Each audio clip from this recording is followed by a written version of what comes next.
Gloire à Dieu. Gloire à Dieu. Dites avec moi, j'ai la vie de Dieu en moi. J'ai sa nature et sa capacité. J'ai la foi de Dieu en moi. J'ai la vie de Dieu en moi. J'ai la vie de Dieu en moi. J'ai sa vie, sa nature et sa capacité. J'ai la vie de Dieu en moi. Une fois encore. J'ai la vie de Dieu en moi. J'ai la vie de Dieu en moi. J'ai sa vie, sa nature et sa capacité. J'ai la vie de Dieu en moi. J'ai la foi. J'ai la foi de Dieu en moi. J'ai la foi de Dieu en moi. J'ai sa vie, sa nature et sa capacité. J'ai la foi de Dieu en moi. J'ai l'esprit. J'ai l'esprit de Dieu en moi. J'ai l'esprit de Dieu en moi. J'ai sa vie, sa nature et sa capacité. J'ai l'esprit de Dieu en moi. J'ai la vie. J'ai la vie de Dieu en moi. J'ai la vie de Dieu en moi. J'ai sa vie, sa nature et sa capacité. J'ai la vie de Dieu en moi. J'ai la vie. J'ai la vie de Dieu en moi. J'ai la vie de Dieu en moi. J'ai sa vie, sa nature et sa capacité. J'ai la vie de Dieu en moi.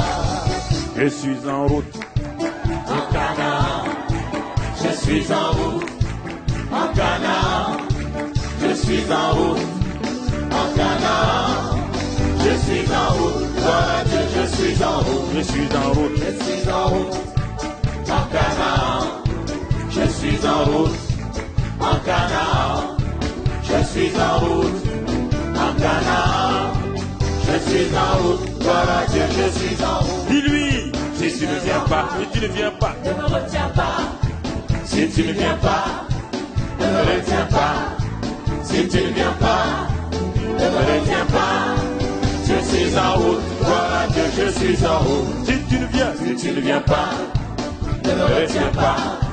Si tu ne viens pas, ne me retiens pas. Si tu ne viens pas, ne me retiens pas. Je suis en route, gloire à Dieu, je suis en route. je suis en route. En Canaan, je suis en route. En Canaan, je suis en route. En Canaan, je suis en route. Gloire à Dieu, je suis en route. Si tu ne viens pas, Ne me retiens pas. Si tu ne viens pas, ne me retiens pas. Si tu ne viens pas, ne me retiens pas. Je suis en route. Gloire à Dieu, je suis en route. la joie du Seigneur est Et ma force, la joie du Seigneur est ma force. La joie du Seigneur est ma force. La joie du Seigneur est ma force. Si tu veux cette joie, il te faut danser. Si tu veux cette joie, il te faut danser. Si tu veux cette joie, il te faut danser. La joie du Seigneur est ma force. La joie du Seigneur Et ma force, la joie du Seigneur est ma force. La joie du Seigneur est ma force. La joie du Seigneur est ma force. Si tu veux cette joie, il te faut crier. Si tu veux cette joie, il te faut crier.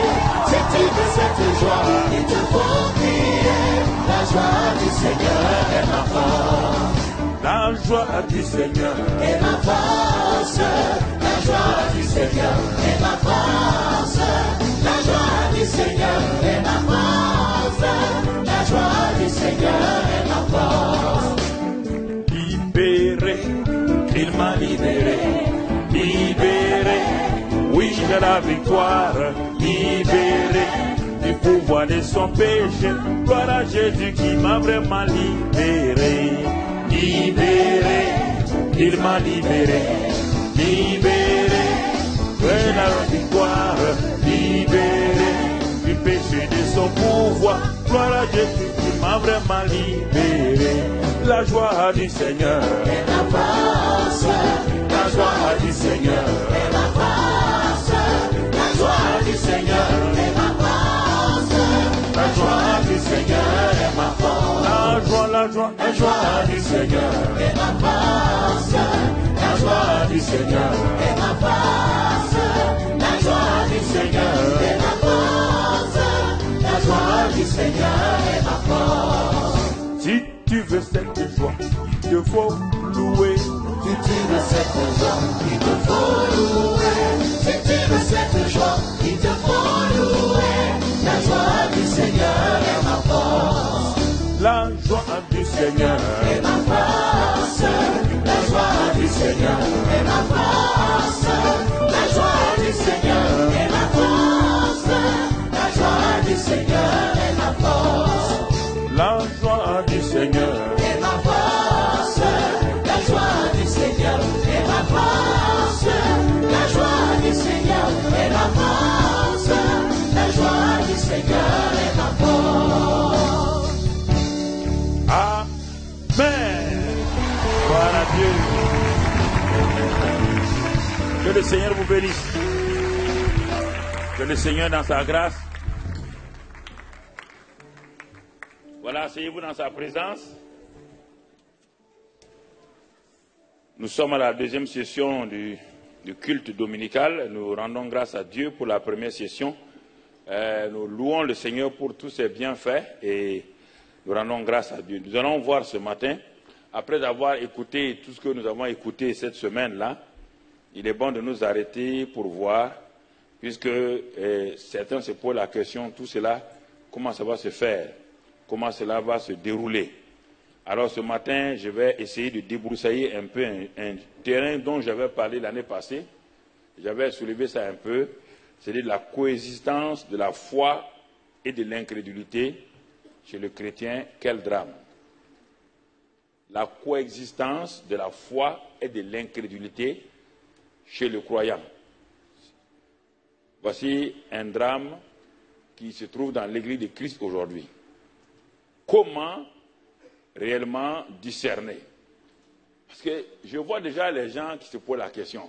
Les gens croient que la foi exclut l'incrédulité. Ils croient que parce que j'ai la foi, il n'y a pas d'incrédulité. D'où vient la foi et d'où vient l'incrédulité? Il faut d'abord savoir ça. La foi est liée à Dieu et à sa parole. L'incrédulité est liée non pas seulement à Satan, mais liée à notre chair, est liée aux circonstances, est liée à notre environnement. Donc, tant qu'on sera dans la chair sur cette terre-là, on a la foi. Mais tout de suite, il y a des événements, des circonstances qui attaquent nos 5 sens et qui amènent l'incrédulité. Comme Jean-Baptiste et Jésus. C'est un exemple, mais Jean-Baptiste n'est pas le négatif, ce n'est pas l'incrédulité. Mais je vais vous montrer simplement le principe. Comme Jean-Baptiste et Jésus. Jean-Baptiste était le numéro 1 de la scène spirituelle en Égypte, la scène religieuse. Tout le monde se référait à lui. Tout le monde allait à lui. Et quand Jésus a apparu, tout doucement, Jean-Baptiste a dit, il a appliqué ce système-là, les deux ne peuvent pas être ensemble.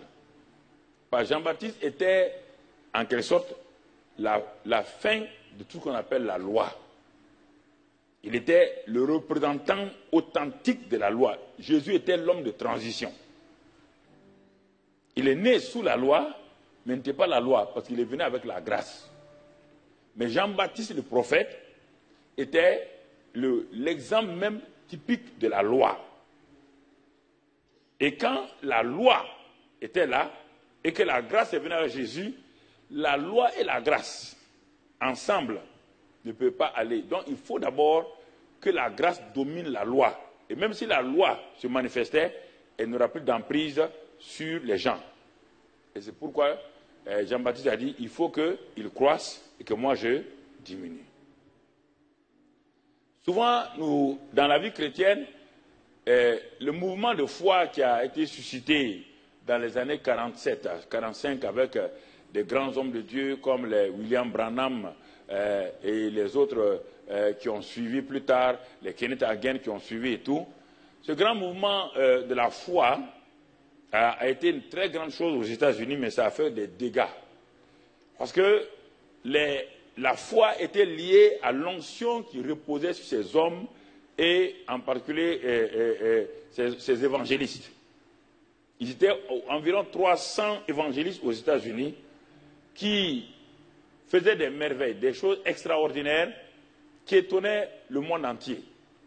Et à cause de cette onction que Dieu avait donnée de façon souveraine, même il y a parmi eux, je suis allé jusqu'à Dallas, donc Christ pour les Nations, où se trouvent tous les documents, donc The Healing Voice, donc je suis allé voir là-bas, ils ont tous les documents depuis 1947 jusqu'à nos jours. Ils ont stocké, ils m'ont donné tout. Je voulais savoir comment ils ont évolué et comment se fait-il que ce mouvement a disparu d'un seul coup. Je suis tout le temps intrigué de savoir que quelque chose apparaît, comme une étoile filante, elle disparaît.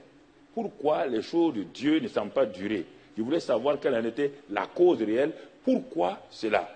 Ne jugez pas les choses comme ça légèrement et ne posez pas un jugement sur les choses. Sinon, vous allez être un juge alors que vous n'avez pas été établi juge.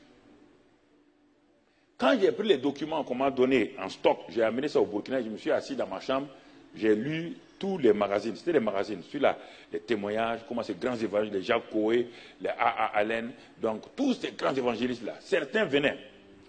Il y a un ancien, il venait simplement, il venait, il commençait à danser, et les gens se repentaient, les gens venaient tomber à terre et se repentaient de leurs péchés. Ils n'avaient même pas commencé à prêcher. Les guérisons se faisaient. Les chaises roulantes, on alliait les chaises roulantes. Quand Jacques Coé, ce jeune homme-là, de 28 ans, quand il levait la main, les paralytiques sortaient des chaises comme ça, là, comme des petits pains. Quand Allen venait, Allen, on amenait des cancéreux, des hôpitaux, les cars des hôpitaux, les ambulances venaient dans les stades, sous les tentes, c'était les tentes à l'époque. Mais quand Allen venait, il y avait des guérisons extraordinaires. C'était la foi. Mais cette foi-là a été soutenue par une onction que Dieu a donnée souverainement dans cette période-là. Et les gens n'ont jamais compris comment cette onction s'est engouffrée brusquement sur la scène spirituelle. Mais au fur et à mesure que les années passaient, ce mouvement a commencé à avoir des problèmes. Des scandales ont commencé à être découverts, des maladies terribles ont commencé, et la plupart d'entre eux ont fini rapidement malades. Il se pose la question. Plusieurs sont allés voir Kenneth Hagin à l'époque, parce que la personne la plus équilibrée à l'époque, c'était Kenneth Hagin, et puis un autre là, Kenneth Hagin, qui était équilibré, qui utilisait la foi, mais en même temps qui utilisait la parole de Dieu et le Saint-Esprit pour s'asseoir de façon profonde. Alors il disait à Kenneth Hagin, on ne comprend pas, on a guéri des cancéreux, on a guéri toutes sortes, on a ouvert les yeux des aveugles, et nous sommes en train de mourir nous-mêmes des mêmes maladies que nous avons chassées. Qu'est-ce qui se passe? Kenneth Hagin dit, quand vous avez la foi, c'est ce que Dieu vous a donné pour avoir une relation avec lui et permettre de plonger votre main de l'invisible dans l'invisible pour manifester dans le visible. Mais cette foi-là et cette onction que vous avez pour guérir les malades, c'est pour les autres. Mais c'est la foi qui doit vous servir vous-même. Lorsque l'incrédulité vient contre vous, lorsque le doute vient contre vous, c'est de vous appuyer sur les Écritures dans un premier temps et ensuite de proclamer ces Écritures-là sur votre propre vie, sur votre propre cancer, sur votre propre maladie et de demeurer ferme. Et en ce moment-là, la foi va se manifester. Votre onction ne peut pas vous guérir vous-même. C'est la foi en Christ, dans l'œuvre achevée de Christ qui vous guérit. Et vous avez confondu l'onction que Dieu vous donne pour les autres avec la foi que vous devez utiliser pour vous-même. Et les 300 sont partis, il est resté seulement 5 ou 6 sur la scène, donc Kenneth Hagin, T.L. Osborne, Oral Roberts et les autres qui viennent, cette série-là vient de s'éteindre avec Osborne, donc l'année passée. Donc, Dieu est en train de lever et une nouvelle vague de gens que peut-être les gens ne font pas attention aux âges, les chiffres 40, les chiffres 50, Dieu est en train de lever donc une nouvelle, mais pour préparer donc l'Église à ce que l'Église puisse entrer dans l'âge donc de l'enlèvement. Je n'ai pas donné ni une date, ni une période, ni une année. Donc, il ne faut pas dire que parce que Karambé a dit que l'enlèvement aura lieu l'année prochaine. Il ne t'a pas dit ça, mon frère. Tout de suite, il vaut mieux prévoir qu'il guérit. Prévenir qu'il guérit. Donc, mais c'est pour dire, sans cette foi-là, il est difficile. Jésus a dit, quand je viendrai, trouverai la foi sur la terre, est-ce que je vais trouver la manifestation de la foi? La foi est déjà donnée. Mais est-ce que je vais la trouver qui va se manifester? Ça, c'est important que nous comprenions. Bon, l'Église aujourd'hui est dans sa dimension de léthargie. De très bons enseignements, de bonnes choses, mais ce qui fait la dynamique de l'Église, la peur a saisi l'Église, les chrétiens. Quand il parle de l'Église, il parle de l'Église universelle de Christ. La peur a saisi. Dieu n'a pas prévu dans ces temps de la fin-là des évangélistes qui sont des superstars. Non. C'est un mouvement d'ensemble que Dieu a prévu. C'est une armée que Dieu a prévue. Dans cette armée, il doit avoir toutes sortes de gens. Il doit avoir des artilleurs, il doit avoir l'armée de l'air, il doit avoir toutes sortes de combattants. Il doit avoir des officiers supérieurs, des officiers généraux. Il doit avoir la troupe. Mais tout cela équipé, entraîné pour envahir. Parce que Satan a ouvert les démons qu'il a gardés pour les temps de la fin, que vous voyez dans Éphésiens 6, les esprits méchants dans les lieux célestes. Et actuellement, il fait des dégâts dans le milieu du monde, mais dans le milieu chrétien, il fait des dégâts parce que les chrétiens n'ont pas cette sagesse et intelligence de comprendre le monde spirituel. Tant qu'on ne comprend pas le monde spirituel, on est des chrétiens, on va à l'église, on ne voit que la vie de l'église, mais on ne voit pas le monde spirituel. L'église est simplement l'instrument d'un monde qu'on appelle le royaume des cieux. L'église n'est pas elle-même, c'est un instrument que Dieu utilise pour élever. Il dit que le monde attend la révélation des filles de Dieu. Les filles de Dieu, c'est qui? C'est l'église qui est majeure. L'église qui est composée des enfants ouyos, qui sont prêts à tirer les népios de leur situation, les entraîner avec eux. C'est pourquoi Éphésiens 4, on dit, il a donné les hommes là, les apôtres et autres. Ce n'est pas pour faire les ministères. Il dit c'est pour l'équipement, le perfectionnement. Perfectionnement veut dire quoi? Pas rendu sans péché. Non, la maturation du peuple de Dieu en vue de l'œuvre du ministère. Pas que les apôtres vont faire. Non, que l'Église doit faire. C'est l'Église qui doit faire l'œuvre du ministère. Pas, les hommes de Dieu sont là pour équiper. Ils sont eux-mêmes équipés, pour perfectionner, pour les aider à faire l'œuvre du ministère.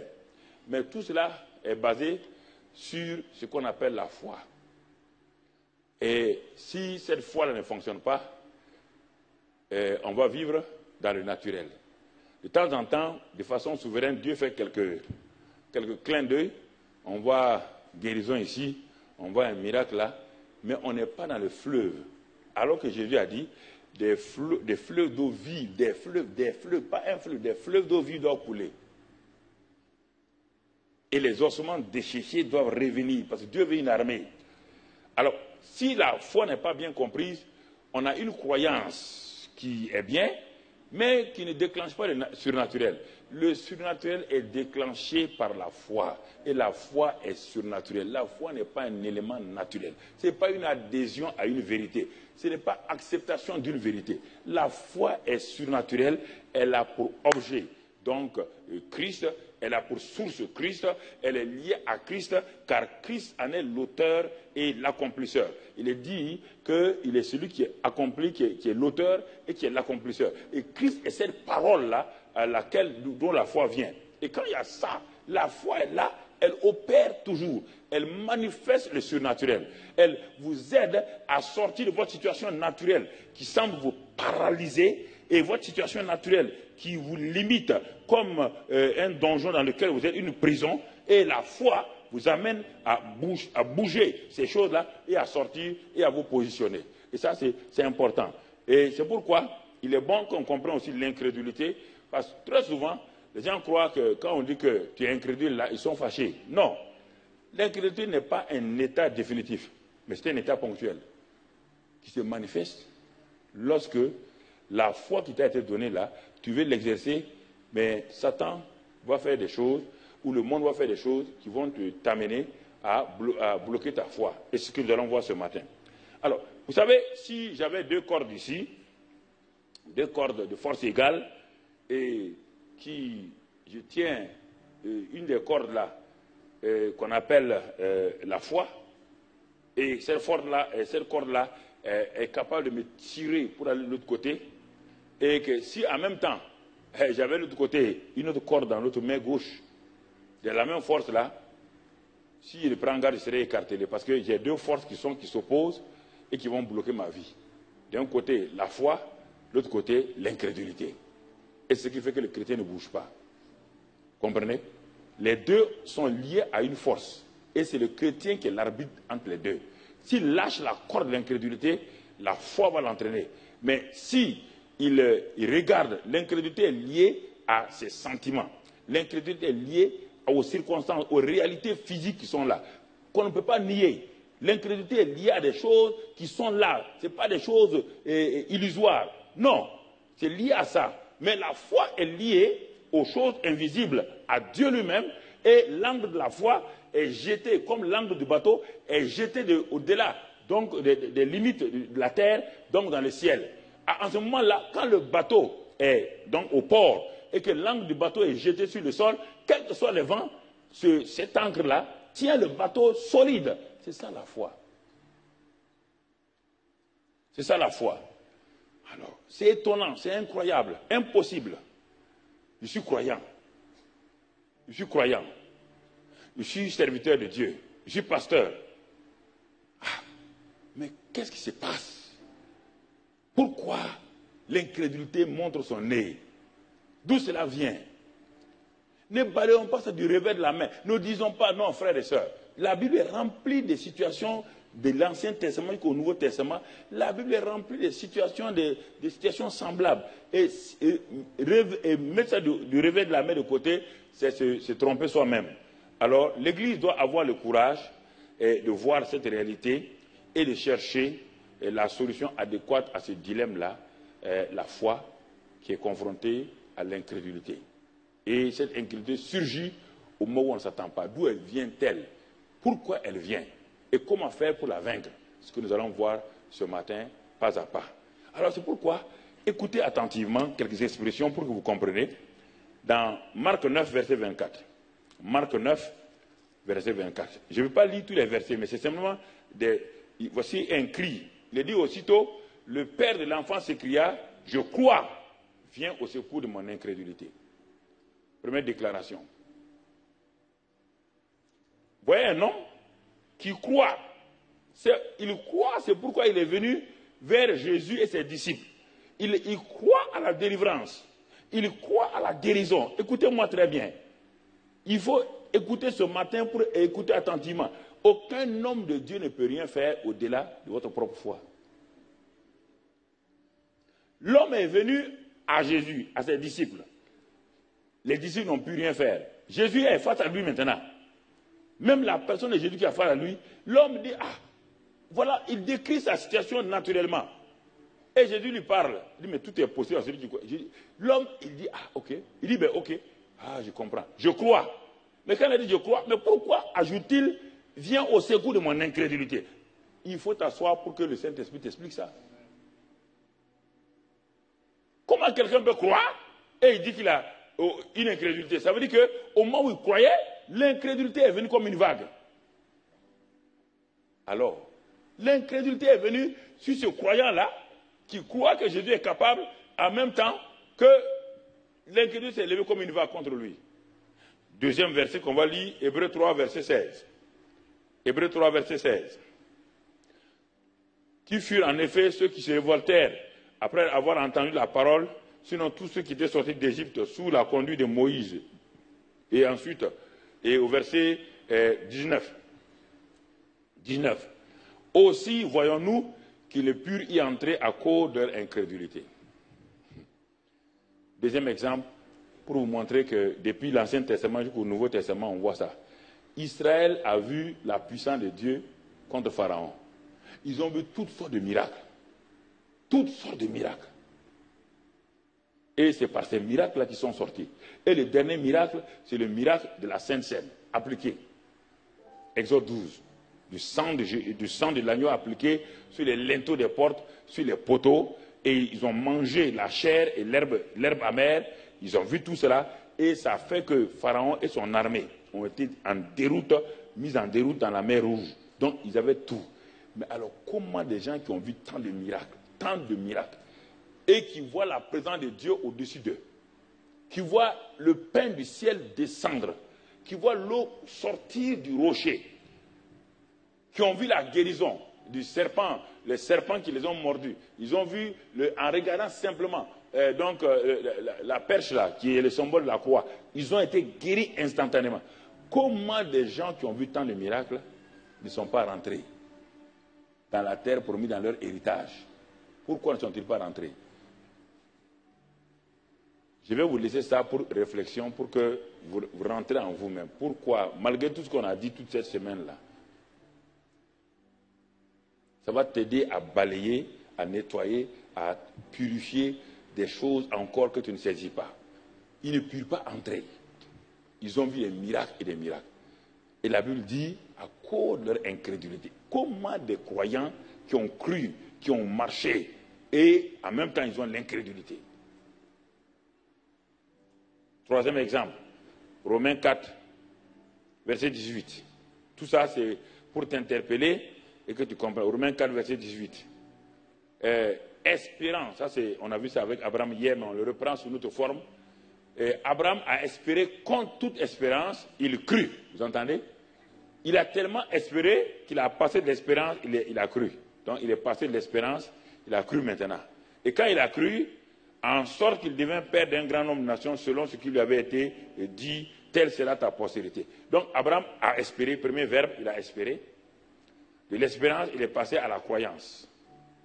La croyance, le verset 20 maintenant, verset 20, il ne douta point. Vous entendez? Il a espéré, il a cru. Mais, qu'est-ce qui s'est passé? Il ne douta point par incrédulité au sujet de la promesse de Dieu, mais il fut fortifié par la foi, donnant gloire à Dieu. On voit dans le même verset le doute, incrédulité et foi. Alors, on voit l'apparition de ces trois mots-là.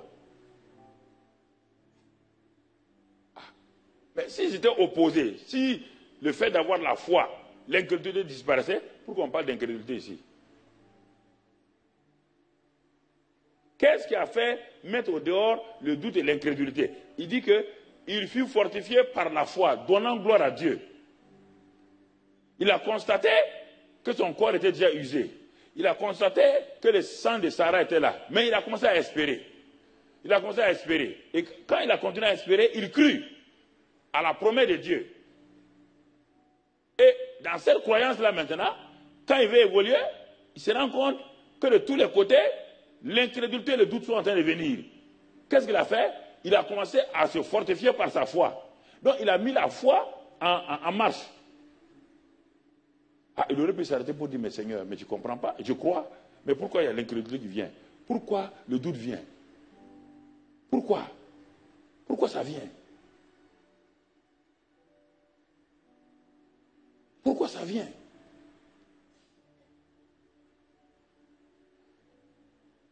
Parce que tant que tu ne vas pas mettre en pratique la parole de Dieu, tu ne comprends pas ce dont je parle là. Tu vas croire que tu as la foi. Tu as la foi, c'est vrai. Parce que c'est un don. Romains 12, 3, la mesure de foi a été donnée à chacun. Jude 1, verset 3, la foi a été communiquée aux saints une fois pour toutes. C'est un don, tu as ça. Mais tu as ça, mais pourquoi ça ne marche pas? C'est quand tu rentres dans la pratique que tu vas comprendre ce que je te dis là. Sinon, si tu analyses comme ça là, tu ne comprends pas ce que je te dis. Tu vas t'asseoir, dire oui, j'ai la foi. Oui, tu as la foi. Mais pourquoi elle ne t'apporte pas ce dont tu as besoin régulièrement?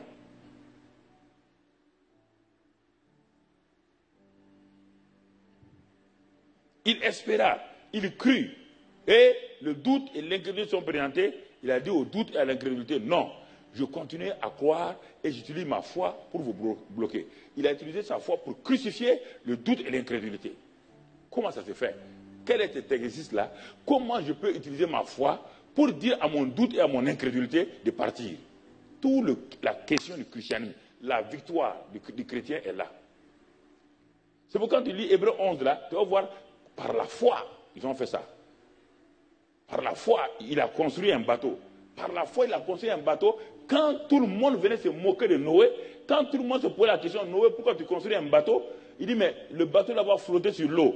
Il n'a jamais plu encore. Où est l'eau, Noé? Noé dit, non, je ne comprends pas. Dieu m'a dit de bâtir un bateau. Pour faire quoi? Pour sauver les gens. Parce que l'eau va venir du ciel. Les gens ont dit, il n'y a pas d'eau dans le ciel.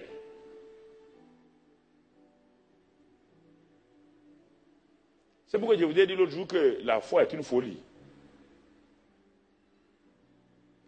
Ce n'est pas pour les gens qui ne veulent pas perdre leur renommée. Hein. Non. Tu ne peux pas perdre ta renommée. Si tu as une grande renommée, bon, ok, reste là-bas. Mais la foi ne va pas effleurer ta maison. Donc nous comprenons. Dernier verset pour nous faire réfléchir, Matthieu 17, 17. Matthieu 17, 17. C'est étonnant, Seigneur. Comment Jésus peut s'arrêter? L'homme qui est doux là, qui est doux comme moi-même. Ah! Hein? Il dit, race incrédule et perverse, répondit Jésus. Tu parles aux Samaritains, Seigneur? Non. Tu es en train de parler aux Philistins? Non. Tu parles à qui? Tu es en train de s'adresser à qui? Mes 12 disciples. Ah non. Mais ils t'ont suivi? Oui. Ils ont tout quitté pour te suivre? Oui. Mais comment peut-il dire qu'ils sont une race d'incrédules et perverses? Comment tu peux dire ça, Seigneur?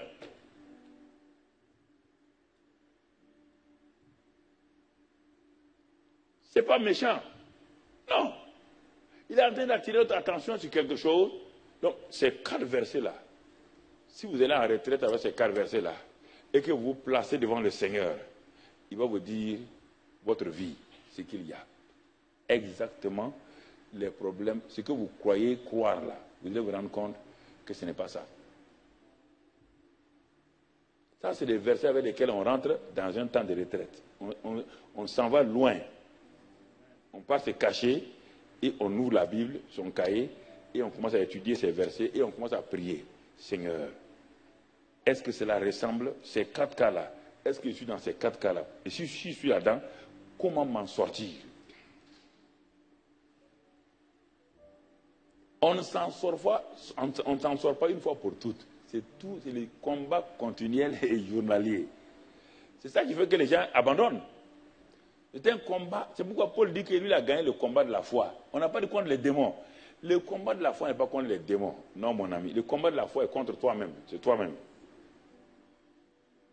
Il dit, j'ai combattu le bon combat, j'ai achevé là. Vous entendez tout dans le jeu, non? J'ai achevé la course. Ça veut dire qu'il y a une course à courir.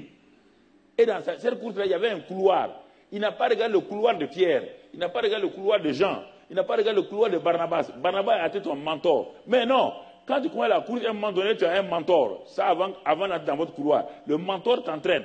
Le mentor, mais les jours que tu commences, tu te mets sur les straponteurs, on dit, pang! Maintenant, chacun course à course. Chacun course à course. Et tu ne regardes pas le voisin.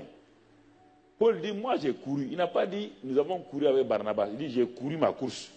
J'ai achevé la course et la couronne m'est réservée. Comment quelqu'un peut s'asseoir sur la terre et dire à Dieu, tu ne peux pas faire autrement que de garder la couronne là pour moi? C'est comme ça qu'un chrétien termine sa vie. Quand il termine sa vie, il dit au revoir à sa famille, il sait, il dit maintenant, je m'en vais. Mais il termine sa vie, il dit, priez pour moi, hein, continuez à prier. On va prier quoi? Continuez à prier quoi? Tu vas aller où? Nous, on ne sait pas.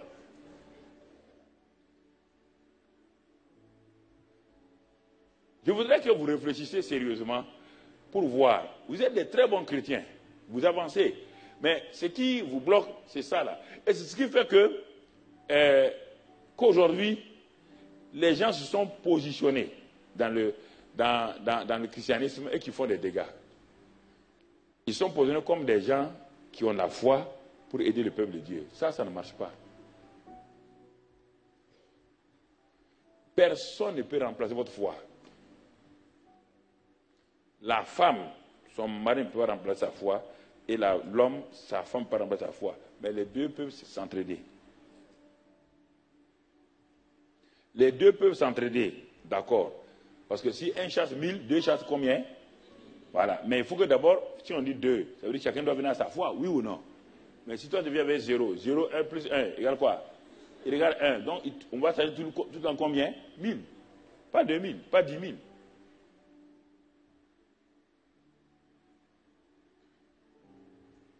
Alors, on va tout juste faire une étude de cas. J'aime ça beaucoup.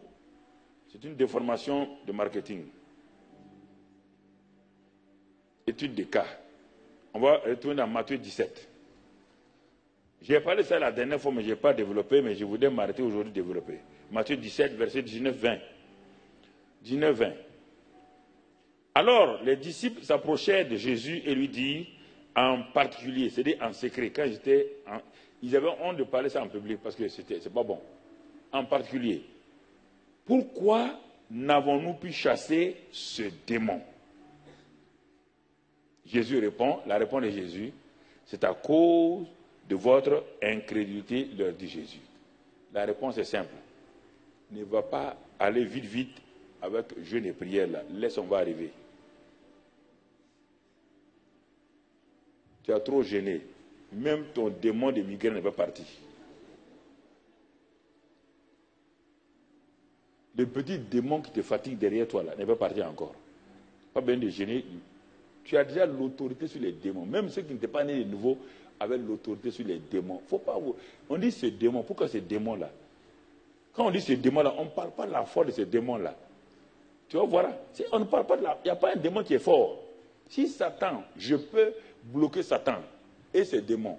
Satan est la force supérieure négative. Si cette force supérieure, je peux résister à cette force-là, chasser. Comment un petit démon peut-il résister? On parle de quoi? Ce genre de démon-là, il fait quoi? Il y a des démons qui sont des acteurs de théâtre. Tu comprends ce que ça veut dire? Ce sont les bons acteurs. Quand ils viennent quelque part, tout de suite, ils remplissent l'endroit là. Tout le monde, ils attirent votre attention. C'est de ce genre de démon qu'on parle. Ce n'est pas sa puissance. C'est-à-dire qu'il est tellement théâtral, il est tellement chaud qu'il crée des situations que tout le monde, tout le monde a peur. C'est ça, de ça qu'on parle. Tu vas le voir tout à l'heure quand on va le détailler. C'est des situations des symptômes. Tu t'en vas, tu t'assois sur le docteur, il prend votre tension, il ne dit rien, silence. Docteur, c'est combien ma tension? Il dit, on va voir. Hein. Tu regardes son visage, tu dis, ah bon, je suis près de la mort ou quoi? Tout de suite, plus tu fais ça, plus ta tension fait quoi? Elle monte encore. Si le docteur reprend encore, il dit, ah non, bon, on va voir, couchez-vous. C'est de ça qu'on parle ici. On ne parle pas de quelqu'un qui est puissant.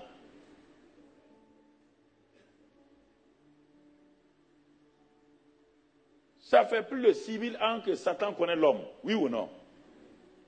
Il a pu faire tomber un homme qui était sans péché. Il l'a regardé. Il a regardé sa femme. Il a examiné. Il a tourné. La Bible dit qu'il est en train de rôder autour pour savoir comment le faire tomber. Oui ou non? Il a rôdé autour du jardin d'Éden pendant longtemps. Je ne sais pas combien de temps. Jusqu'à ce qu'il découvre Adam, qui est Ève. Et il est venu. Et il est venu. C'est de ça qu'on parle. On ne parle pas de la puissance d'un démon.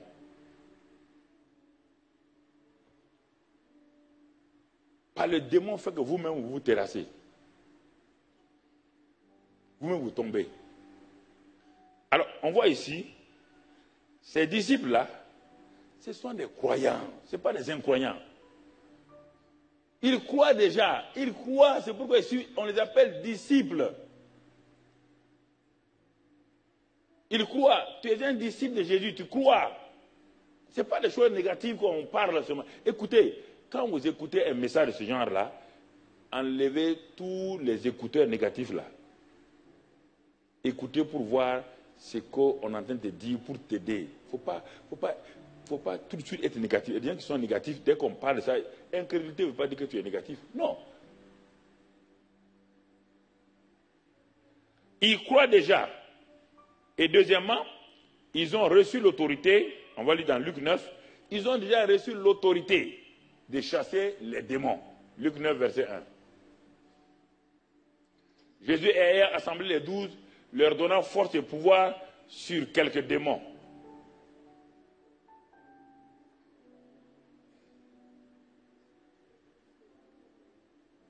Sur quelques démons.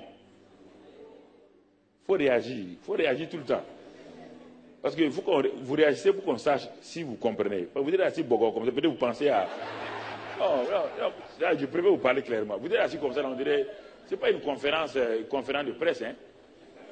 C'est interactif là. Surtout avec la puissance de guérir les.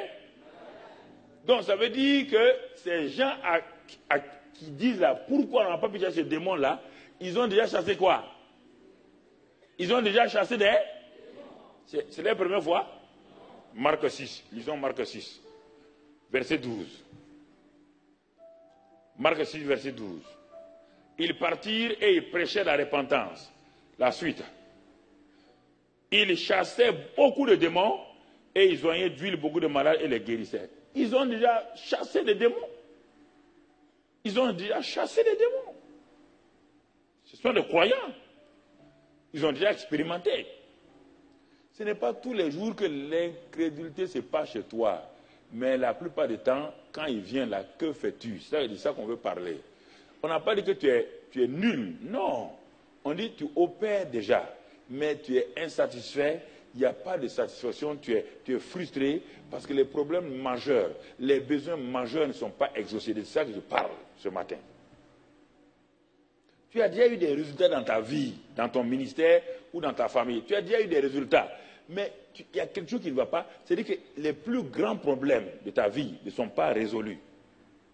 Et c'est ça qui fait la victoire sur le péché, la victoire sur les démons, la victoire sur les malédictions qui sont autour de toi. Tu as prié, je n'ai rien. C'est ça qui fait que tu baisses les bras. Et c'est de ça que je vais simplement te parler ce matin pour que tu saisisses. Ah, mais je ne comprenais pas que c'était comme ça. Parce que tout de suite, les gens ont développé toutes sortes de démons. Je suis allé à Chicago il y a plusieurs années. Ça fait 15 ou 16 ans, je suis allé à Chicago. Un moment pour chez un homme de Dieu qui fait la délivrance. Je suis allé dans leur église. Quand je suis rentré, on s'est assis. Ils ont mis des seaux partout. Ça c'est un. On s'est assis. Mais il avait écrit des livres à l'époque. Mais le nombre de démons là, toute chose avait un démon. Tout problème avait un démon. Il y a 20 ans, on croyait à ça aussi. Démon de cigarettes, démon de bonbons Axe, tout. C'est-à-dire que leur église là, tout est démon. Et lui-même, quand je suis arrivé quand même, je me suis dit, ah, l'homme doit avoir des problèmes. Lui-même, il était assis, tellement il est gros, il ne peut pas bouger. Mais comment il va délivrer les gens? Lui-même, et il regarde comment il est. Il ne peut pas bouger. Ce qu'il vous dit, il est dans un grand fauteuil là, couché là-dedans, parce qu'il est tellement gros, il ne peut pas bouger. Moi, il dit, ah, il y a un problème ici. Ah, je ne suis pas bête, hein, il y a un problème ici. Parce que si on vient, je voulais voir qu'est-ce que la délivrance, parce qu'il avait écrit des livres partout, il avait envoyé partout, toutes sortes de livres. Je suis allé pour voir. Moi, je suis curieux comme ça. Mais quand je suis rentré, j'ai vu le monsieur là, il dit bon. Et puis il dit maintenant, il nous dit de vomir.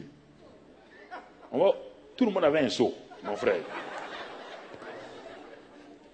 Il dit maintenant, on vous dit, d'abord on vous distribue des bonbons, parce qu'il y a tellement de gens qui vomissent des choucroutes, donc c'est terrible.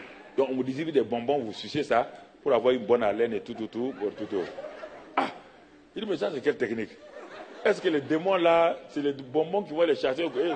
J'étais assis au milieu là, j'étais assis de l'autre côté. Ils m'ont donné un seau. Ah, on a donné un seau à tout le monde. J'ai pris le seau. Quand il commence à prêcher, à prier, mon frère, il prie. Il est couché, il prie. Il dit maintenant les démons vont sortir. Les démons vont sortir. Ils vont sortir. Commencez à les vomir. Mon frère, je n'ai pas envie de vomir. Mais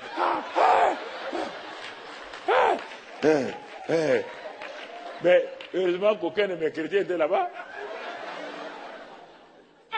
Bon, mais pasteur, toi tu changes les démons au Burkina, tu guéris les malades et tu te fais manipuler comme ça pareil. Ah, mais donc tu n'es pas équilibré. Il y a des choses qu'on ne peut pas dire aux gens parce qu'il faut se taire.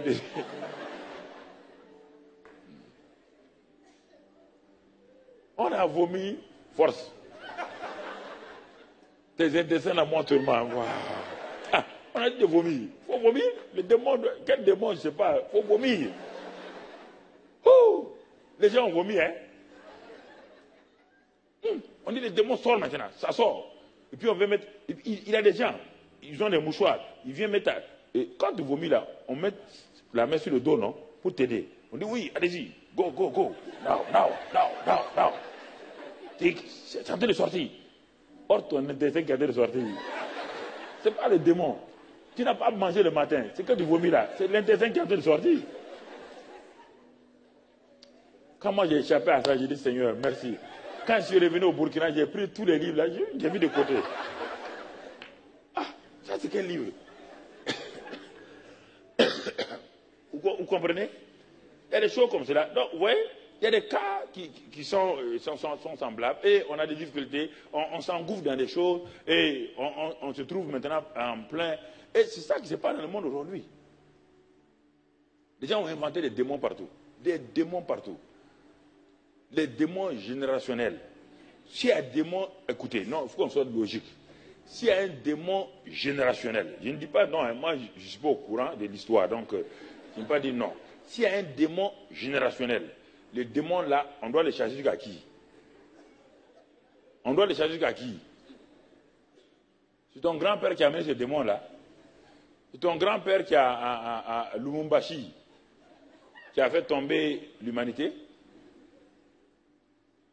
Le démon générationnel est lié à qui? À Adam. C'est le premier homme, non? C'est lui qui avait tombé tout le monde. Alors si on doit briser ton démon, on doit t'amener jusqu'à Adam. Ah, c'est le premier homme? C'est lui qui est tombé? C'est pas ton grand-père? C'est pas ton ancêtre? Ton ancêtre a fait qu'amplifier la chute d'Adam. Donc on doit d'abord te ramener jusqu'à qui? On doit te ramener et t'identifier à Adam. C'est ça que Christ a fait. Il t'a ramené et t'a identifié à qui? À Adam, le premier Adam, puisqu'il est le dernier Adam. Il est venu s'identifier au Adam. Il a terminé avec les Adam. Tu comprends? Maintenant, le démon n'est pas bête. Qu'est-ce qu'il sait? Il sait que toi, tu as vécu longtemps sous la mentalité des malédictions générationnelles autres là. Lui, c'est un metteur en théâtre, donc un metteur en scène. Il organise les scènes là. Il manifeste, il fait des choses. Et tu crois toujours que c'est ta grand-mère, et comme tu aimes les rêves, il te montre un serpent avec la tête de grand-maman. Et grand-maman sort la langue. Ah, ouais, je vous ai dit que c'est ma grand-mère qui est contre moi. Je n'ai pas dit que c'est faux, hein. Ne me dites pas, non, je ne veux pas, non, ça peut être réel. Mais réel dans quel monde? Dans le monde satanique. Dans le monde satanique. Puisque tu crois ça. N'oubliez pas que ce que je vous dis, on a tous cru à ça pendant longtemps. On a prêché ça, on a fait toutes sortes de délivrances, mon frère. Effectivement, les délivrances, on a vu parfois des crapauds sortis des corps des femmes. Des crapauds. Des serpents sortis, fip, partis. Ah, mon frère, on ne sait pas où il est rentré, mais je ne sais pas, en tout cas, il est sorti en tout cas.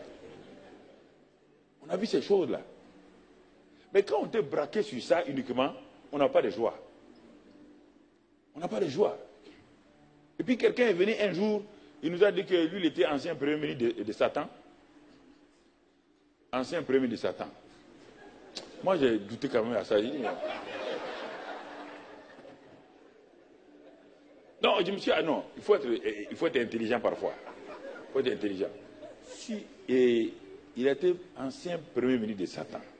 Moi, je suis dans la Bible, je n'ai pas vu Satan un gouvernement premier ministre. Et s'il a été premier ministre de Satan, où est l'ancien premier ministre de Satan alors? Si Satan prend un homme qui est mortel comme ça, là, il fait premier ministre, ça veut dire qu'il y avait eu un ancien premier ministre. C'était qui? Si Satan est un premier ministre, ça peut être un homme, ça peut être qu'un ange déchu, oui ou non? Est-ce que Satan va attendre la naissance de cet homme-là pour faire de lui premier ministre? Et pendant tout le temps, avant que l'homme le naisse, là, il avait quel premier ministre? Il y a des choses logiques là. Mais non, il est venu que lui, il était avec Satan, premier ministre, il connaît tous les secrets, tout. Il a invité les gens à la maison du peuple de Ouara. Et une maison qui contient 5000 personnes, les chrétiens sont allés s'engouffrer là-bas. J'ai dit à nos chrétiens à l'époque, ça fait 15-20 ans, j'ai dit à nos chrétiens, moi je ne vous défends pas de partir, mais ceux qui sont mûrs peuvent aller et s'en venir. Mais ceux qui ne sont pas mûrs là, vaut mieux. Mais comme les gens sont curieux, ils veulent entendre tout le temps les histoires sur Satan, comment on rentre sous la mer, comment on sort. Je ne sais pas pourquoi les chrétiens aiment ça. Vous voulez rentrer sous la mer? Ils sont allés et le monsieur a raconté. Et il a raconté comment ils rentrent dans les chats, comment ils rentrent dans les souris, comment ils rentrent dans les chiens, comment ils sortent, ils font tout ça, les chats, les chats. Quand les gens ont fini, ils sont allés chez eux. Quand ils ont trouvé leur chat, au nom de Jésus, au nom de Jésus. Quand ils sont arrivés, les chiens ont l'habitude de vous accueillir en faisant quoi? En aboyant. Ils arrivent avec leur voiture, les chiens font au nom de Jésus, au nom de Jésus. Mais tout le monde était troublé.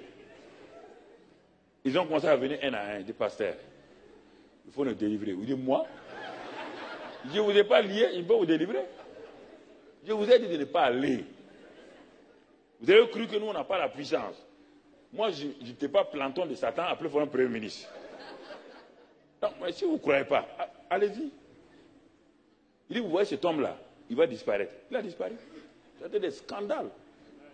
Des scandales partout. Les gens racontent des histoires. Quand je partais en Suisse, il n'y a pas très longtemps, il y a un monsieur qui était là-bas d'un pays là. Il dit à tout le monde qui me connaît que c'est avec moi qui a construit le ministère, qui fait la délivrance et tout. En Suisse, les gens couraient partout. Ah, il y a un des filles de Canabrie qui est là. Il a écrit un livre sur la sorcellerie, la magie. Mais quelqu'un lui a dit, le pasteur Canabrie est en train de venir en Suisse. Il dit, ah bon? Il vient où? Il vient quand? On a donné la date. Avant que j'arrive, il dit que Dieu l'a envoyé en Angleterre. Il est parti en Angleterre. Quand je suis arrivé, les gens sont amenés le livre. Il a dit, mais voilà ton fils. Il dit, mon qui? Mon fils, lui, là. Ah, il a dit qu'il te connaît, que c'est toi qui... Il dit, ok, tout le monde me connaît comme ça. Tout le monde... C'est ça. Écoutez, je vous dis ça parce que votre mentalité, là, Satan aime ça. S'il arrive à mettre ça en chose, vous allez croire n'importe quoi. N'importe quoi. Et il va vous manipuler pendant des années. Il va vous dire que c'est votre femme qui est à côté de vous là qui est sorcière. Et vous commencez à douter d'elle. C'est ça la stratégie de Satan. Donc, bon, on n'a pas de temps, il faudra que j'ai déjà... Oh! Bon, ok. J'ai encore 10-15. Ok. Alors, ici, même les 70 qui sont allés ont chassé les démons. Oui ou non? Quand ils sont venus, ils ont dit, Seigneur, en ton nom, les démons nous sont soumis.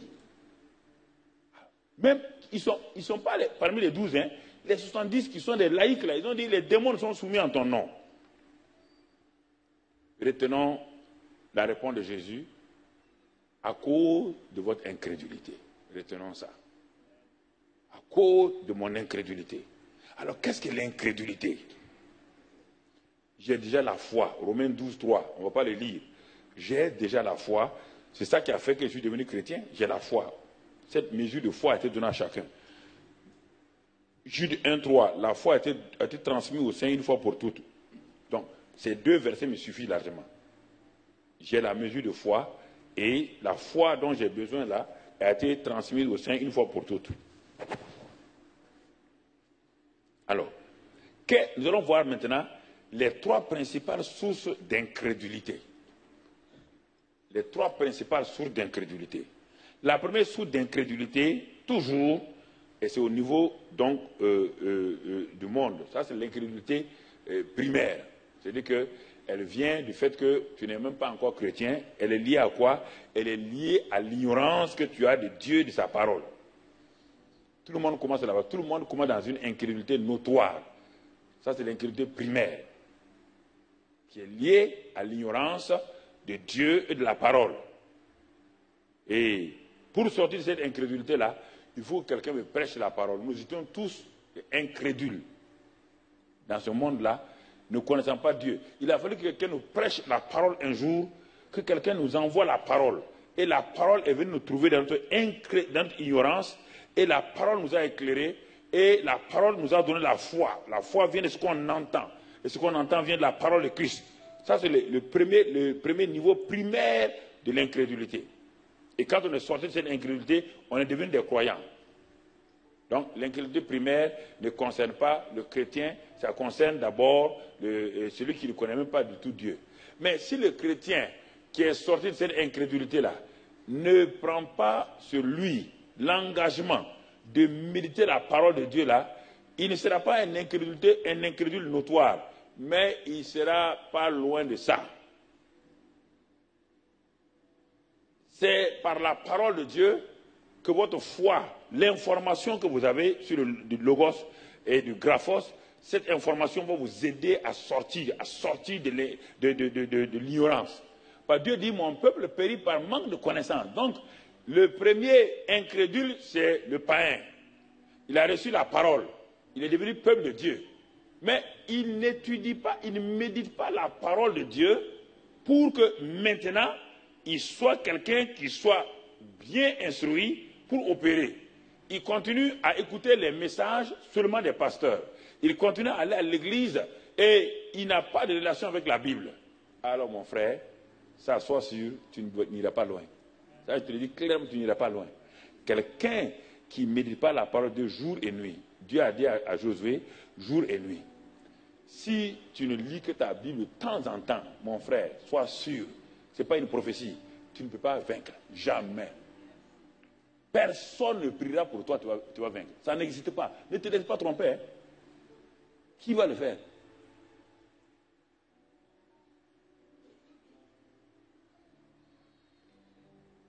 Il y a combien de jours tu as touché à ta Bible? Il y a combien de jours tu t'es nourri?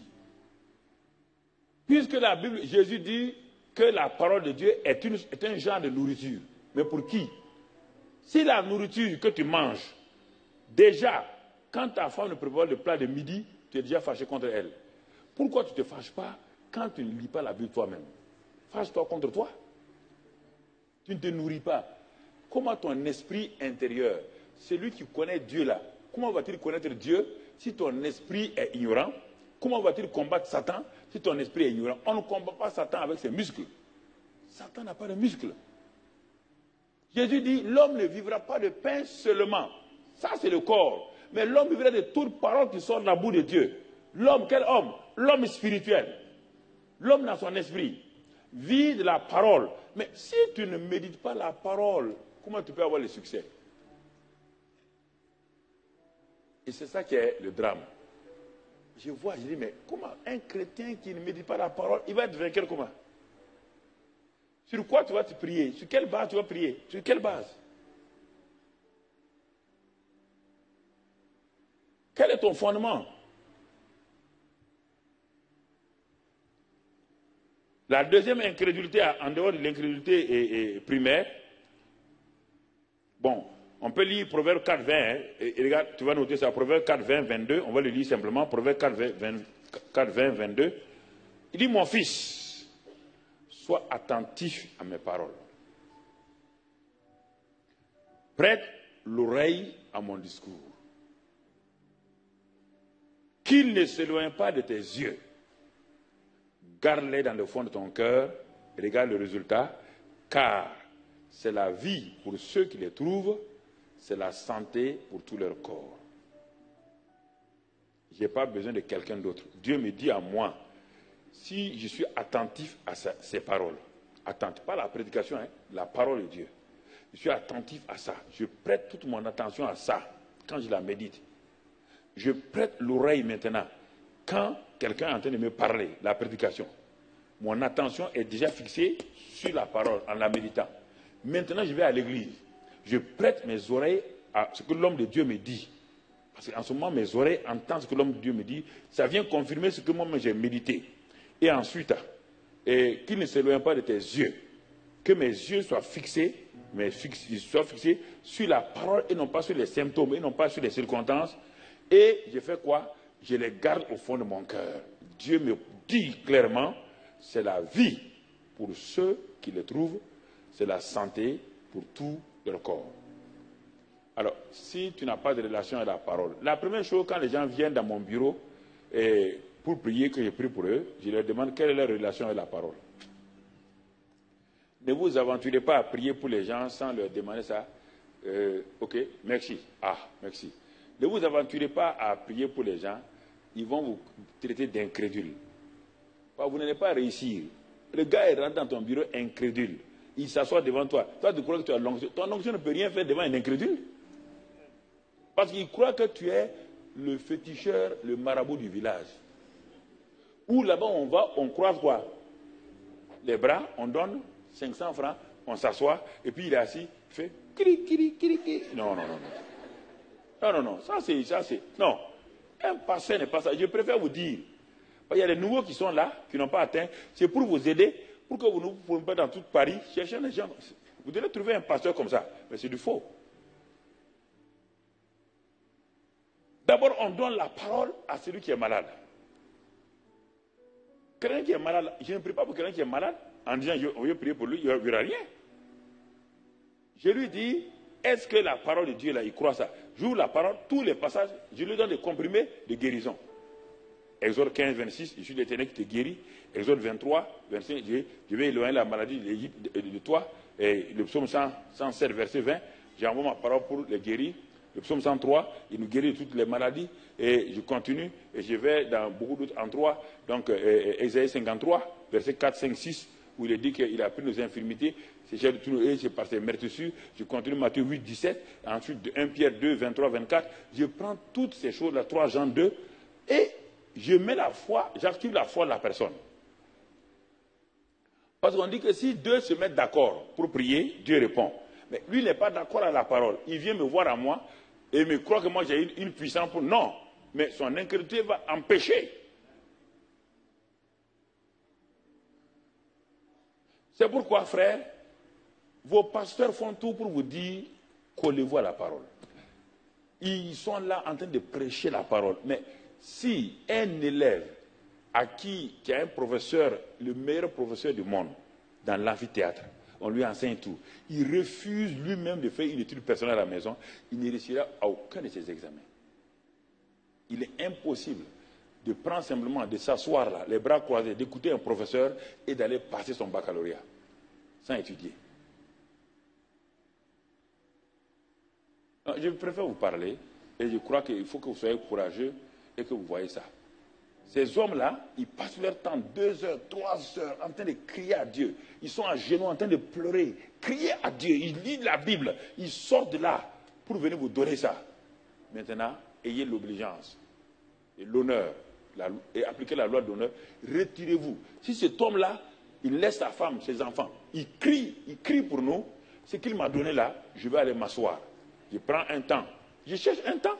Il y a un temps toujours. Au lieu de perdre mon temps à la télé, je vais prendre 1 heure. Je me discipline. Ce que le pasteur a donné le dimanche, je me discipline. Et je regarde. Pour manger la parole qu'il a donnée. Pour dévorer la parole. Et me mettre à genoux et prier sur cette parole-là. Alors je vais voir que ma vie commence à s'épanouir. Ma vie commence à grandir. Ma vie commence à aller de l'avant. Et quand je viens, je deviens une aide du pasteur. Parce qu'en ce moment-là, il y a une communion entre le pasteur et moi. Ce qu'il a donné, moi je l'ai digéré. Et quand je viens, je m'attends à eux. Donc il y a une corrélation entre lui et moi. Quand je prêche, alors quand il prêche maintenant, il voit des gens qui, effectivement, des gens qui sont nourris. Et ça encourage le pasteur. C'est pourquoi je prêche, je regarde le visage des gens. Pourquoi? Le visage des gens ne ment jamais. Jamais. Vos yeux ne mentent jamais. Si vous n'avez pas mangé la parole de Dieu, vous ne pouvez pas. C'est quand on vous parle, vous semblez comme si quelque chose de nouveau. Non.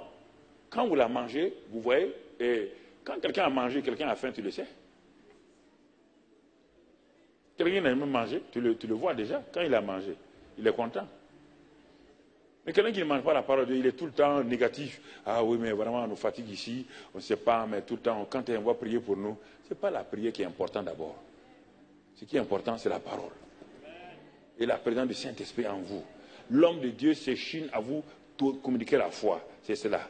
Donc, tu vois, qu'est-ce qu'il fait? C'est sur incrédulité primaire, incrédulité secondaire, ce qu'on appelle la mauvaise doctrine.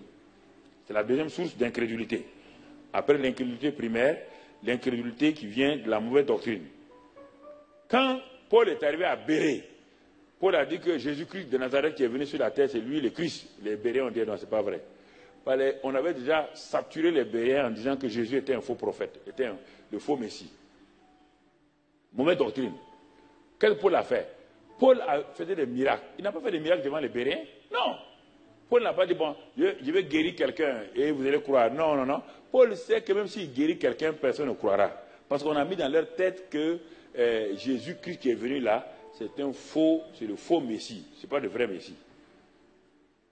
Et Paul étant un docteur, il était un docteur, il a le Saint-Esprit, qu'est-ce qu'il a fait? Il a fait asseoir les Béréens et il a ouvert les essais d'écriture. Point par point, de Genèse 3, 15, où il est dit que la portée de la femme écrasera la tête. Il est parti là-bas. Il n'est pas dans tous les livres. Dans les livres, tous les livres de l'Ancien Testament, de l'Exode, l'agneau qui a versé son sang, c'est le symbole de qui? Ils ont dit c'est le Messie. Ah oui, là on sait. C'est le symbole du Messie. Il a continué avec eux. Il est allé à Ésaïe 53. Ils ont dit, mais ça, on parle de qui? On parle du Messie qui va venir. Il n'est pas dans Michée. On parle de qui? Il dit, oui, il doit naître à Nazareth. Donc, il a pris tous les passages, chaque livre de la Bible. Il a pris chaque livre de la Bible, de l'Ancien Testament. Il a pris ça. Et quand il est arrivé à Malachie, il a dit, mais je vous dis maintenant que Jésus qui est venu là, c'est tout ça qu'il a fait. Il est né là, il est né là. Les Béréens ont levé le chapeau. Vous le trouvez dans Acte 17, verset 10 à 12. Les Béréens sont sortis de leur mauvaise doctrine, de leur fausse doctrine. La mauvaise doctrine des pharisiens. Matthieu 12. Les pharisiens avaient une mauvaise doctrine. Les pharisiens avaient, parce que vous pouvez être dans l'église, les pharisiens sont des croyants, hein, mais ils avaient une mauvaise doctrine concernant Jésus. Il y a beaucoup d'anciens musulmans qui sont là, qui sont dans le monde chrétien. Leur problème, Jésus est un prophète. Jésus n'est pas un prophète. Il est le prophète des prophètes, mais il est le fils de Dieu. Je n'ai jamais eu de problème avec ça en tant qu'ancien musulman. Je n'ai jamais eu de problème. Parce que j'ai eu la révélation claire et nette qu'il n'est pas un simple prophète. Il n'est pas Nabila Issa. Il est Jésus-Christ, le Fils de Dieu. Mais les pharisiens avaient une mauvaise doctrine concernant Jésus. Matthieu 12 et au verset 24. Matthieu 12, verset 24. Voilà ce qu'ils ont dit. Les pharisiens ayant entendu cela dire, cet homme ne chasse les démons que par Belzébul, prince des démons. Vous voyez la mauvaise doctrine? Ils ont dit non, non, Jésus n'est pas le Messie. Il a un pouvoir de chasser les démons, mais la source de son pouvoir, c'est le prince des démons. Alors, d'où venez-vous? Quelle est votre source? Quelle est d'où venez-vous? Quel est votre départ? Puisque, écoute-moi mon frère, tu dis moi je viens à l'église, simplement je viens à l'église parce que vraiment à ICC on prêche bien, vraiment on est bien nourri et tout. Mais rien ne change dans ta vie. Tu ne crois pas au miracle. Non, non, on n'a pas besoin de ça. Si tu dis que tu n'as pas besoin de miracle, tu es de fausse doctrine, tu es un hérétique.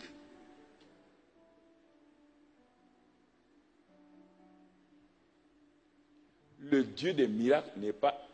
Si tu ne crois pas ça, tu es un hérétique. Il faut que je te dise la vérité. Il faut changer ça. C'est pourquoi ta vie... Parce que la nouvelle naissance, c'est le premier miracle. Comment toi, un pécheur chronique, tu peux dire que tu es fils de Dieu aujourd'hui? Qui t'a dit ça? Qui t'a dit? C'est plus difficile d'être une nouvelle création que de croire au miracle.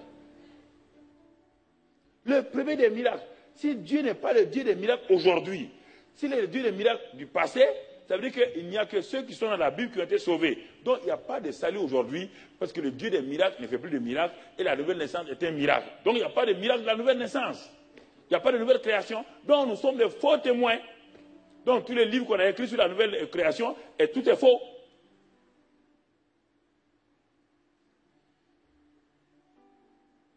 Il faut changer. Il faut changer, hein. Non, non, moi je viens ici, je n'ai pas besoin de miracle. Bon, le pasteur prêche bien, il prie bien, on chante bien. Non, non, non, non, mon ami.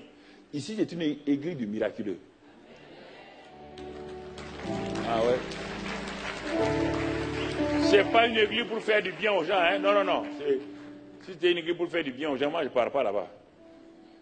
Quand je rentre quelque part, je sens d'abord l'atmosphère du miraculeux. Je sens l'atmosphère de gloire. C'est pourquoi j'ai mes pieds.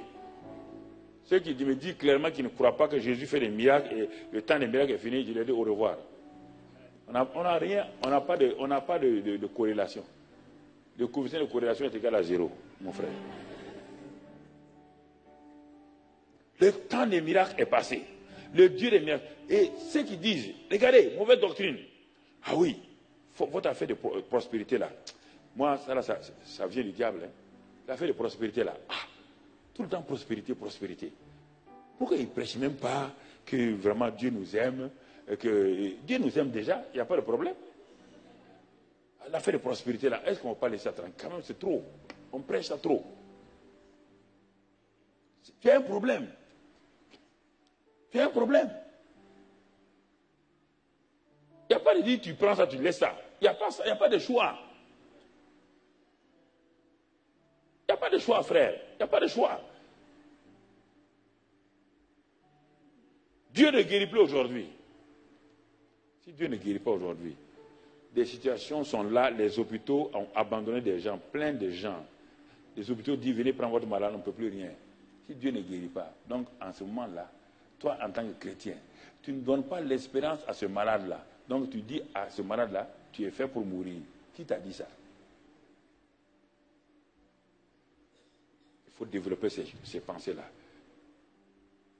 Vous voyez? C'est l'un des premiers objectifs de Satan, de créer dans les chrétiens cette mentalité que Dieu ne fait plus de miracles, ou bien s'il y a des miracles, ce n'est pas pour nous. C'est pour les saints et c'est pour les pasteurs. Ce n'est pas pour nous. La Bible dit, vous serez mes témoins quand le Saint-Esprit viendra sur vous et la puissance de Dieu vient sur vous. Mais j'ai commencé en tant qu'un simple témoin, j'étais assis comme vous, là dans l'église, et j'ai commencé à voir des miracles. Pourquoi? J'ai cru ce que Dieu dit. Je ne me suis jamais séparé de ma Bible, frère. Ne vous séparez pas de votre Bible. Ce que le pasteur a dit, allez vérifier à la maison et ajoutez vous-même, lisez, relisez, commencez à prier et vous allez voir comment Dieu va vous aider. Et vous allez faciliter le travail des pasteurs. Quand vous rentrez ici, ce sont des croyants remplis de zèle, de foi qui rentrent ici. Tout de suite là, le pasteur quand il prêche, il voit qu'il y a une onction spéciale de foi qui se manifeste. Mais si les gens ne croient pas, dès qu'il vient, dès qu'il envoie la parole, c'est comme un boomerang, ça revient sur lui. On peut le sentir comme cela. Donc c'est pourquoi je veux vous aider. Aujourd'hui, on ne peut pas chasser les démons. On ne peut pas chasser les démons. Donc on vient de fermer la porte à tous ceux qui ont des problèmes. Tout ce qui est le démon là, on leur ferme la porte. Non, vous savez, on doit être une église bien, on ne doit pas laisser les démons. Mais en ce moment-là, Satan est rusé. Et en Amérique, il y a beaucoup de livres de chants où on a enlevé le sang de Jésus. On dit non, ça fait peur aux enfants. Et puis comme il y a des hommes d'affaires qui viennent chez nous là, il faut enlever le sang de Jésus. Ils ont enlevé tous les chants, c'est sauvage. Le sang de Jésus, ah non, c'est russe, c'est pas bon. Mais le sang de Jésus, mon frère, tu es buffeté de Satan. Il te croque et il te mange. Et puis il laisse les os là pour ses petits démons. Ce n'est pas amusement, hein? Ça, ce n'est pas question d'intellectuel ou quoi. Si tu ne crois pas à ça, au sang de Jésus là, la Bible te dit dans Apocalypse 12, verset 1, nous l'avons vaincu pas au moyen de quoi? Du sang et de la parole qui proclame le sang là. C'est ça qui donne la victoire. La bouche est faite pour catapulter ta destinée. Tu dois parler de ça. Satan, tu peux m'avoir, le sang de Christ est sur moi. Je suis enveloppé du sang de Christ Jésus. J'ai une myriade du sang de Christ autour de moi. Il faut refuser cette mentalité de laisser aller, de peur qu'on met les candidatons. Ah oui, mais votre pasteur là, il prêche comme ça. Refusez. Refusez. Notre pasteur est un excellent homme. Un point, c'est tout. Ne vous asseyez, quand vous allez chez quelqu'un, il est en train de commencer à dénigrer votre église, votre pasteur, il faut lui dire au revoir. Il ne faut même pas hésiter, il faut lui dire au revoir.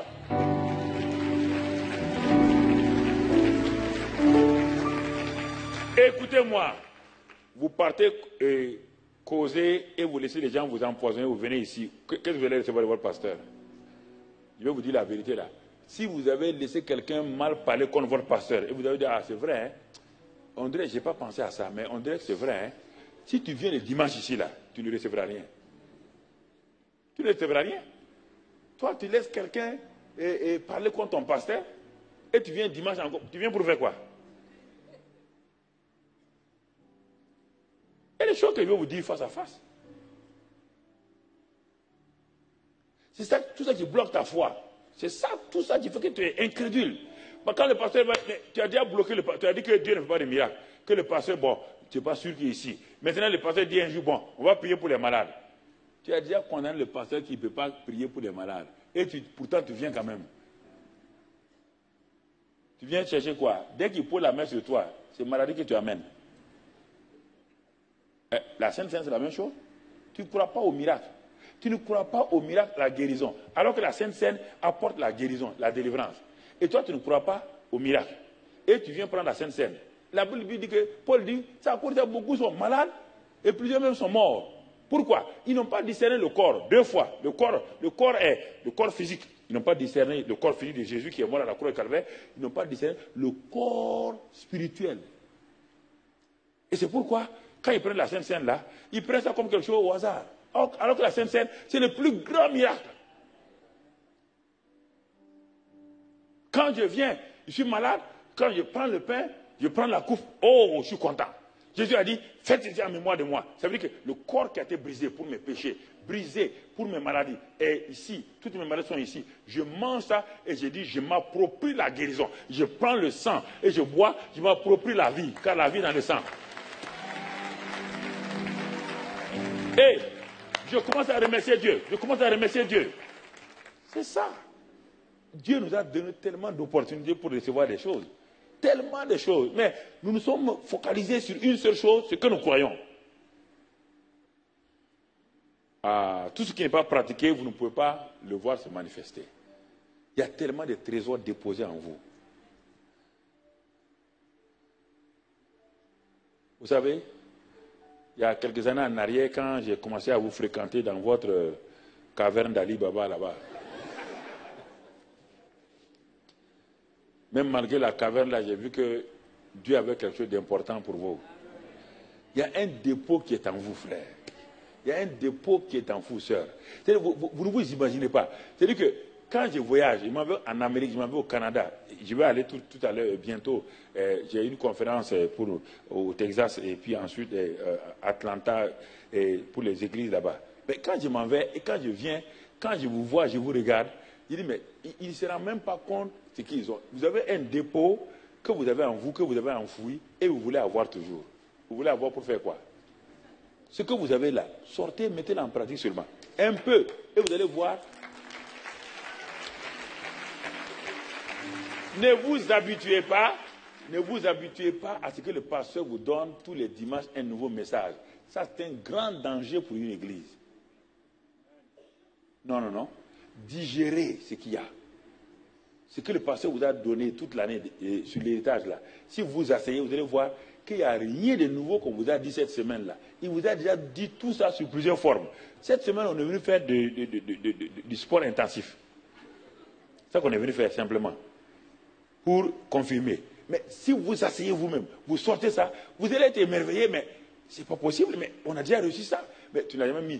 Tu n'as jamais sorti ça pour montrer aux gens. Tu n'as jamais sorti ça pour dire au diable, mais attention, regarde-moi, je suis un champion là. Celui qui est en moi est plus grand que celui qui est au dehors. Tu n'as pas parlé, frère. Et la troisième source d'incrédulité, qu'on va voir, c'est la plus importante. C'est l'incrédulité liée à la chair, aux 5 sens. Et l'arme principale, c'est la peur. La peur. Marc 9, verset 20-24. Marc 9, verset 20 à 24. Marc 9, verset 20 à 24. Rapidement. Jésus dit d'amener l'enfant. On le lui amena et aussitôt que l'enfant vit Jésus, quand l'enfant avait Jésus, l'esprit l'agita avec violence, il tomba par terre et se roulait en écumant. Jésus demanda au Père, combien y a-t-il de temps que cela lui arrive? Depuis son enfant, répondit-il. Et souvent, l'esprit l'a jeté dans le feu, dans l'eau, pour le faire périr. Mais si tu peux quelque chose, viens à notre secours. Aie compassion de nous. Jésus lui dit, si tu peux, tout est possible à celui qui croit. Et c'est en ce moment qu'il a, aussitôt le père de l'enfant s'écria, je crois, viens au secours de mon incrédulité. Voici maintenant. Mais qu'est-ce qui s'est passé? Pourquoi Jésus a dit à ses disciples, c'est à cause de votre incrédulité? Quelle est cette incrédulité-là? On a vu, première incrédulité, l'ignorance. Deuxième, les mauvaises doctrines. Donc ce n'est ni l'ignorance, ni la mauvaise doctrine. Les disciples n'étaient pas dans ça. Ils n'étaient pas dans l'ignorance, ils n'étaient pas dans la mauvaise doctrine. Quelle est donc leur source d'incrédulité? C'est la peur. Je vous ai dit, ces démons-là, qu'est-ce qu'il a fait? Quand ils ont l'habitude de charger les démons, ils disent, au nom de Jésus, les démons s'en vont. Mais voici un cas. Mais si vous n'avez jamais vu ça, ce que je vous ai dit là, vous ne croyez pas. Dès que les démons ont vu les disciples et que les disciples ont commencé à chasser, qu'est-ce que le démon a fait? Il a fait tomber l'enfant. Sa langue est sortie. Ses yeux ont commencé à devenir gros comme ça. Les gens ont dit, hey, dis mon type, l'enfant est en train de mourir entre nos mains. Hein? Tout de suite. Une fois, j'étais à Abidjan, à l'hôtel Ivoire. On m'a amené, je faisais un truc à l'hôtel communal pour un pasteur. Et j'étais là, les gens ont demandé un rendez-vous, ils sont venus. En ce temps, je recevais beaucoup de gens, parce qu'on croyait qu'on doit recevoir tout le monde, parce on croit qu'on est les champions. Sans nous, Dieu nous a enseigné ça, qu'il faut faire attention. Dans la chambre d'hôtel Ivoire, là, deuxième tour, là, et là-bas, 15 minutes encore, merci. C'est bon. Et tout de suite, j'ai dit à la dame, j'étais avec mes collègues, il dit, mais madame, asseyez-vous. Une dame très intellectuelle, avec tout ce qu'il faut. Bien habillée, maquillée. Elle s'est assise. Il dit, mais qu'est-ce que vous avez? Il dit, non, vous savez, pasteur, quand vous savez, j'ai presque 40 ans, je n'allais pas me marier. Quand je suis fiancé à quelqu'un, la personne disparaît sans problème. Alors je lui ai dit, bon, attendez, ne parlez plus, je vais vous dire ce que vous avez. Il dit, vous habitez, et le Saint-Esprit a comment parlé, vous habitez près de la mer, vers Grand Bassam et tout. Elle dit, ah, comment vous avez su? Il dit, non, ensuite, c'est pas fini. Toutes vos sœurs qui se sont mariées sont revenues à la maison. Elle dit, mais pas comment vous avez su? Il dit, mais le Saint-Esprit parle. Il dit, je vais vous dire votre vie. Ça m'arrive, et quand c'est comme ça, j'ai dit la chose avec clarté. Il dit, maintenant, vous allez voir que vous avez un problème. Il y a un esprit terrible qui vous suit, qui chasse tous les garçons. Ces garçons ne vous ont jamais dit pourquoi ils vous ont quitté. Parce que cet esprit les harcèle la nuit par des rêves terribles, ils ont peur de vous. Elle dit, c'est pourquoi quand je leur demande, mais pourquoi on n'a pas fait de bagarre, vous allez, ils ont dit, non, c'est bon, c'est bon, c'est bon. Qui est vous? Quelqu'un qui vient te fouetter la nuit, il dit que tu as pris sa femme, tu as un problème. Il dit, vous attendez, puis vous semblez ne pas croire, c'est une grande intellectuelle, une grande qui était patronne. Il dit, attendez, asseyez-vous, et s'est assis sur une chaise. Heureusement que j'ai ouvert la porte de la chambre d'hôtel. Pas faire des choses comme ça en fermant la porte. Hein? Okay. Faut bien ouvrir la porte. Quand je dis au nom de Christ Jésus, esprit maintenant de mort, je te commande. Hey! Elle est devenue raide comme ça, comme ça. Elle a tendu ses deux pieds comme ça devant. Elle a sorti sa langue. Et sa langue partait. Elle s'étouffait. Ses yeux la sortaient. Elle était en train de mourir là. J'ai dit non. En ce temps, il ne faut pas regarder. Si tu regardes sa langue, ses yeux et tout, mon frère, tu vas dire, oh Dieu.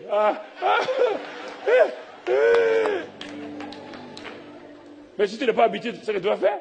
Non, je n'ai pas regardé. Comme j'ai déjà vu plusieurs cas comme ça, je suis habitué. J'ai dit non, je te commande. Tu ne peux pas me flatter. Tu ne peux rien ici. Je t'ordonne de sortir. Et à ce moment-là, son ventre a fait, ça commence à grossir. Ça sortait. Ici, là, sa gorge. C'est ça. Quand elle a fait ça, elle est tombée comme ça. Il dit, c'est pas fini, madame. C'est pas fini. Il y a un autre esprit. 9 démons sont sortis. Quand c'est fini, tout son maquillage est devenu comme la peinture de Rembrandt. C'est devenu un tableau qu'on peut vendre à des millions. Il y avait la peinture rouge ici, noire, tout. Elle me dit, mais, pasteur, j'avais tout ça. Il dit, mais vous avez tout ça, ouais. Dans une petite forme, oui, ils sont là, ils sont les esprits, ce n'est pas des hommes. Elle dit, ah bon? Il dit, mais ce soir, vous êtes où? Il dit, je suis à l'hôtel communal à Cocody. J'amène toutes mes soeurs. Il dit, il n'y a pas de problème, il faut les amener. Le soir, toutes ces soeurs sont venues, on a fait la délivrance. C'est la même chose ici. La même chose. Un jeune pasteur disait un jour que Dieu guérit les gens, Dieu fait ceci, Dieu fait cela. Dès qu'il a fini, il y a un monsieur qui a amené son enfant. Il dit, ah, pasteur, Dieu guérit les malades. Il dit, oui, il n'y a pas de problème, Dieu guérit les malades. Il dit, Dieu guérit les malades. Il dit, bon, voilà mon fils. Il n'avait pas vu, le jeune pasteur n'a pas vu encore. Quand il a enlevé les choses, l'enfant était comme ça. Il dit, pasteur, Dieu guérit encore. Il dit, oui, Dieu guérit. Il a posé les mains.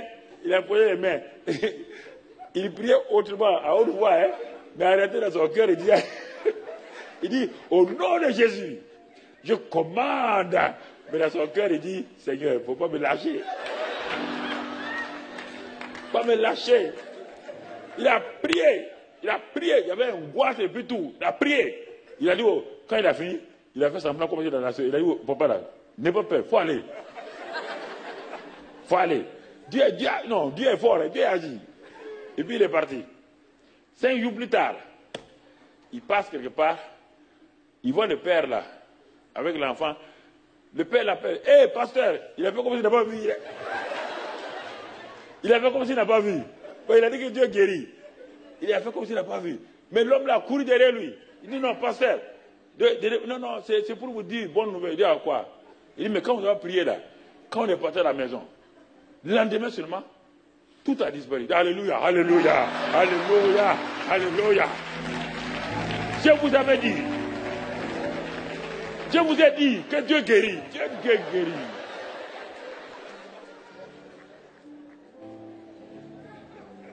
La peur, mon frère, la peur est terrible. Dans Matthieu 14, verset 30, Pierre, quand Jésus dit à Pierre, viens, il dit, viens, Pierre, viens. Pierre est sorti de l'eau, il a posé les pieds. Jésus a dit de venir. Il regardait Jésus, il a posé notre pied. Quand il marchait pour aller, brusquement, son environnement, c'est ça la peur. Satan, c'est ça. C'était un manager de la peur. Il a commencé à envoyer des vents, des tempêtes. Pierre, quand il a regardé, il a eu peur. Qu'est-ce qu'il a fait? Il dit, viens à mon secours. Au fond. Jésus l'a enlevé, dit, homme de peu de foi. Pourquoi tu as douté? Satan est comme cela, frère. C'est ça qui crée l'incrédulité. L'incrédulité n'est pas en toi, mais ça se manifeste. Au moment où tu as besoin de manifester ta foi, l'incrédulité n'est pas loin. L'incrédulité n'est pas loin. C'est pas loin. Ma soeur, on a prié pour toi, hein? Tu es guéri. Oui, pasteur, oui, je crois, je suis guéri. Quand tu arrives à la maison, la fièvre monte.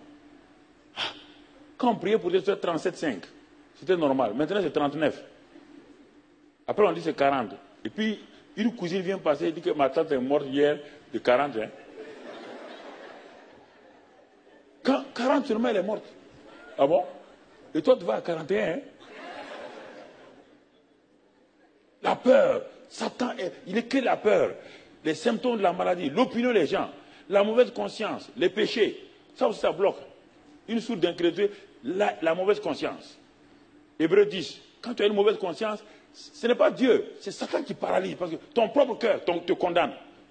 Si tu veux prier, si tu veux agir, ton propre cœur te condamne. Ce n'est pas difficile. Confesse tes péchés. 1 Jean 1,9 dit, confesse tes péchés, il est fidèle les jours pour te pardonner et pour te purifier de toute iniquité.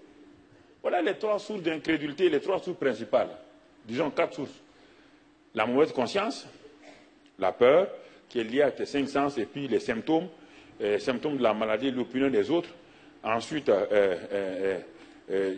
j'ai dit l'ignorance et aussi les mauvaises doctrines.